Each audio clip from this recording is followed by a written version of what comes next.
Liv, je sais pas ce que tu fais, mais là, t'es censé tourner une vidéo en fait. Genre, on n'a pas le temps, donc dépêche-toi, s'il te plaît. J'aimerais bien, mais je suis en train de rembourser mon shopping sur eBay Club. Abonnez-vous à eBay. Ok, d'accord, j'arrête. Alors, vous l'avez compris, le sponsor de la vidéo du jour est eBay Club. eBay Club est un site de cashback. Qu'est-ce que le cashback? C'est un service qui vous permet de vous faire rembourser une partie de vos commandes en ligne. Chez Yves Rocher, par exemple, vous pouvez vous faire rembourser 17% de votre commande. Est-ce que vous vous rendez compte de ça? Chez The Body Shop, par exemple, c'est 15% de votre commande. Voilà, donc selon les sites, le taux de remboursement va changer. Vous allez donc accumuler les petits montants et dès que vous aurez atteint les 10 euros, vous pourrez vous faire virer donc votre argent sur votre compte en banque. Je trouve ça génial pour les étudiants en galère, je trouve ça génial en général dans cette période de crise où on souffre tous. Pouvoir se faire rembourser une partie de ses commandes, ça peut vraiment aider sur le long terme. Ce qui est super, c'est que sur eBay Club, il y a un testeur automatique de code de réduction. Et eBay Club va automatiquement détecter un code promo à appliquer à votre panier. Vraiment, économiser en dépensant, c'est un concept un petit peu trop intéressant pour rester méconnu. Et donc, je voulais vous présenter eBay Club à vous, mes nouveaux abonnés. Avec le lien qui sera dans ma description, vous pourrez bénéficier de 5 euros dès votre inscription. Et c'est seulement avec le lien qui sera dans ma description, donc faites bien attention. En tout cas, on ne perd pas de temps. Let's go to the video. Elle a senti que c'était pas son copain. Donc cette chose est venue s'installer à côté d'elle. Et là, elle a paniqué. Elle s'est relevée d'un coup et il n'y avait personne à côté d'elle.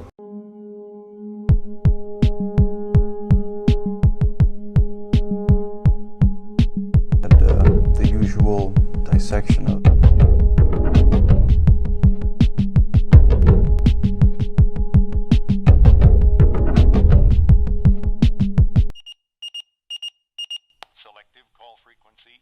Bonjour tout le monde, j'espère que vous allez tous très bien. Je vous retrouve pour une nouvelle vidéo. Alors aujourd'hui, on parle de quelque chose dont je vous ai absolument jamais parlé.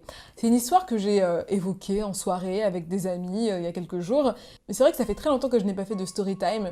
Et pour le mois d'Halloween, je me suis dit que j'allais vous faire une story time et pas n'importe laquelle. Vraiment, les pires incidents paranormaux qui me sont arrivés, je pense, et qui se sont étirés sur plusieurs mois. Donc, installez-vous confortablement, vraiment. Prenez quelque chose à manger, quelque chose à boire.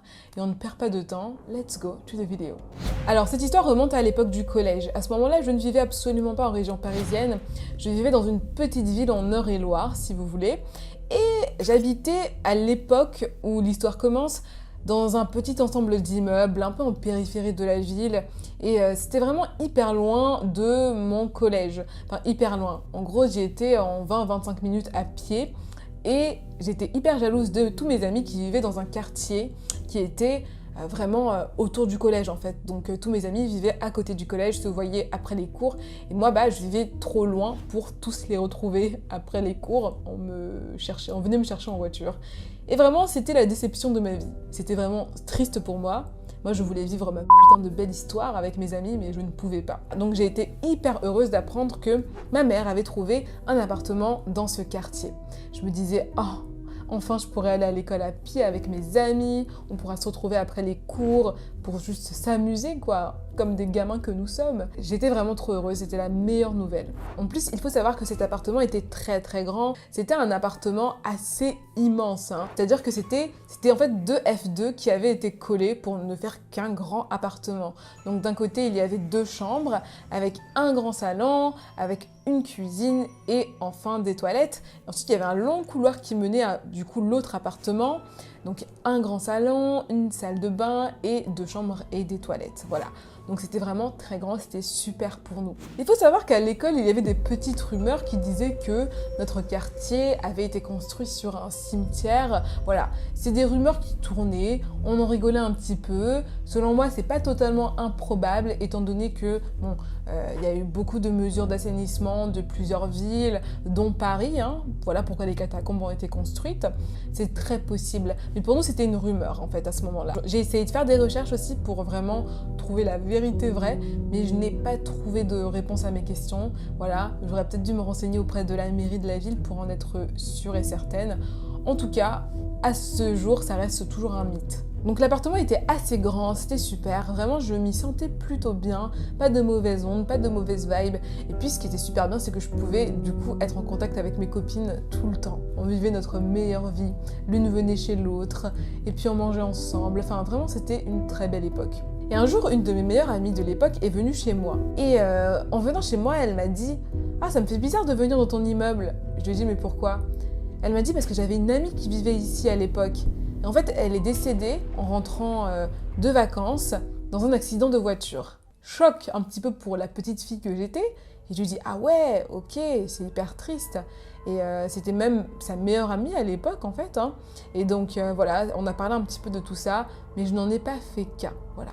Il faut savoir qu'après le confinement, je suis allée voir ma mère et je lui ai parlé un petit peu de tout ça, de tout ce qu'on avait vécu dans l'appartement.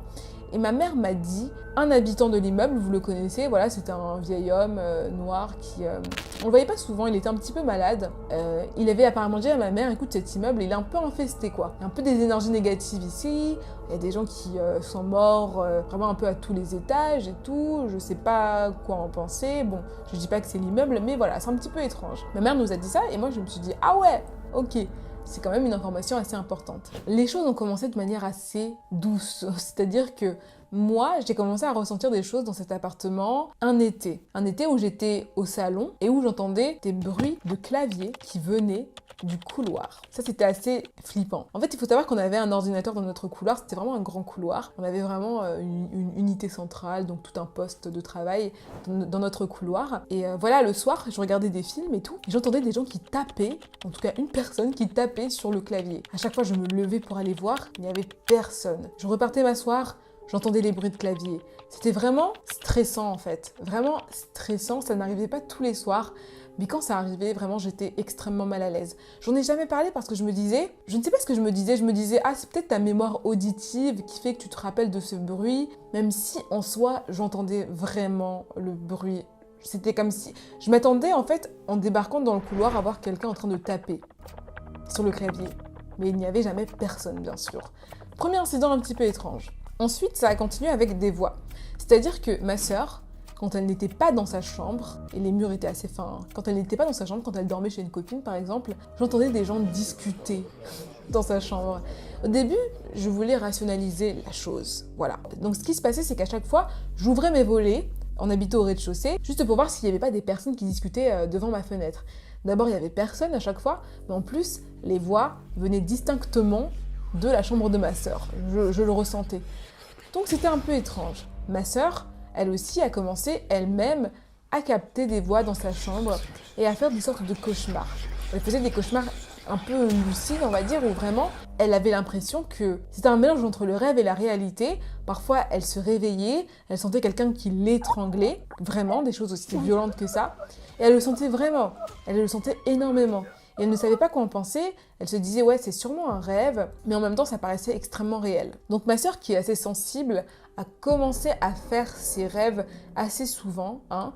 Et puis il faut savoir aussi que c'est à la même époque, donc c'est dans le même appartement, que j'ai vu le fameux Hatman, l'homme au chapeau. J'ai fait toute une story time dessus à l'époque, voilà vous pourrez aller la voir, je la mettrai dans la barre d'infos ou dans le petit i, à gauche ou à droite, vous pourrez aller voir ça. Mais vraiment, cet appartement avait une vibe étrange. On a vécu des petites choses bizarres là-bas. Autre chose un petit peu étrange, un jour je révisais, j'étais vraiment dos au mur parce que je me rappelle, j'avais mis mon bureau dos à ma chambre. Je ne sais pas pourquoi, en tout cas, mon lit, tout était derrière moi et j'avais vraiment juste le mur en face de moi. Et je me souviens que pendant que je révisais, quelqu'un m'a pressé l'épaule. Et c'était pas quelque chose de négatif, c'était comme un encouragement en fait. Et je me suis retournée, il n'y avait personne. La porte était fermée, dans tous les cas j'aurais entendu la porte s'ouvrir, il n'y avait personne. Je me souviens par contre que ça m'avait fait un effet très positif. Je n'ai pas eu peur, je me suis juste dit « Ah, qu'est-ce que c'est ?» En fait c'est surtout ma sœur aînée qui a vécu énormément de choses par rapport à cet appartement, vraiment. Et ça la suivait même en dehors de la maison. Un jour elle est partie dormir chez son copain, et son copain travaillait assez tôt le matin, ce jour-là. Donc du coup, voilà, elle était endormie, tranquillement. Son copain, elle l'a vu se lever, s'habiller et partir pour le travail. Donc elle a entendu la clé dans la serrure, elle était certaine qu'il était parti. Quelques secondes plus tard, son copain rentre dans l'appartement. Cette chose qui est rentrée, elle a senti que c'était pas son copain. Donc cette chose est venue s'installer à côté d'elle, et là elle a paniqué. Elle s'est relevée d'un coup, et il n'y avait personne à côté d'elle. Donc voilà, c'était bien joyeux. Et finalement, notre mère a commencé à ressentir des choses, elle aussi. C'était d'abord des choses plutôt calmes, on va dire. Elle faisait des rêves un peu bizarres, des cauchemars. Et puis, ça a commencé à s'accélérer. Voilà, c'est parti un peu crescendo. Et un jour, elle était entre le sommeil et l'état de veille, et elle entendait quelqu'un qui toquait à notre porte, vraiment violemment. Et finalement, cette personne a réussi à s'introduire dans l'appartement et est venue jusqu'à sa chambre pour l'étrangler. Voilà, elle a vraiment ressenti ça comme si elle le vivait et comme si elle le voyait aussi depuis l'extérieur. Et elle s'est mise à hurler dans la nuit. Ma petite sœur s'est réveillée, elle est venue la voir et tout, lui demander qu'est-ce qui allait pas. Ma mère était convaincue qu'il y avait quelqu'un dans l'appartement qui lui voulait du mal. Vraiment, c'était extrêmement bizarre. Donc voilà, dans ce laps de temps assez court, disons que tout ça s'est tiré sur quelques mois quand même. Et un jour, ma mère a dit « Ok, c'est pas possible ». Elle a fait venir un pasteur qui nous a écouté un peu tout ce qu'on avait à dire, et puis qui a fait bénir les lieux. Donc il a jeté de l'eau bénite, il a fait les prières, il a un peu désenvoûté les lieux, on va dire. Et à partir de là, on n'a plus rien vécu dans cet appartement. Et quelques temps après, on a déménagé. Voilà un petit peu l'histoire de notre appartement hanté. Alors je ne sais pas si on peut vraiment dire qu'il était hanté ou pas. Je ne sais pas trop quoi en penser parce que j'ai tendance quand même à beaucoup rationaliser les choses. Malgré tout ce que je fais sur ma chaîne, j'ai toujours tendance à dire ok, peut-être que c'est juste des éléments isolés qui ont mené à tout ça, même si effectivement on l'a tous vécu de façon très intense, et à moins que ce soit des hallucinations collectives, je ne sais pas trop est-ce que ça pourrait être. Est-ce que vous avez déjà vécu ce genre de choses dans un appartement? Est-ce que peut-être même vous le vivez actuellement? N'hésitez pas à me raconter vos meilleures histoires d'horreur dans les commentaires, je les lirai attentivement. Si vous avez des idées de ce que ça pourrait être, ce qu'on a vécu, n'hésitez pas également à me le dire dans les commentaires, ça m'intéresserait d'avoir vos avis sur tout ça. Chez moi, donc au Congo, dans mon pays, on aurait tendance à dire que ce serait peut-être des attaques de personnes bien vivantes, voilà, de sorciers, ce genre de choses, plus que d'esprits. Mais bon, comme vous le savez, je suis assez ouverte d'esprit, et donc n'hésitez pas à me dire ce que vous pensez de tout ça dans les commentaires. Si vous avez suivi la vidéo jusque-là, n'hésitez pas à mettre un petit like, ça fait toujours extrêmement plaisir. N'hésitez pas à vous abonner à la chaîne, parce que vous êtes nombreux à regarder les vidéos et à ne pas être abonnés, donc ça me ferait plaisir de voir vos petits abonnements. Moi, je vous retrouve très bientôt pour une nouvelle vidéo, prenez bien soin de vous en attendant.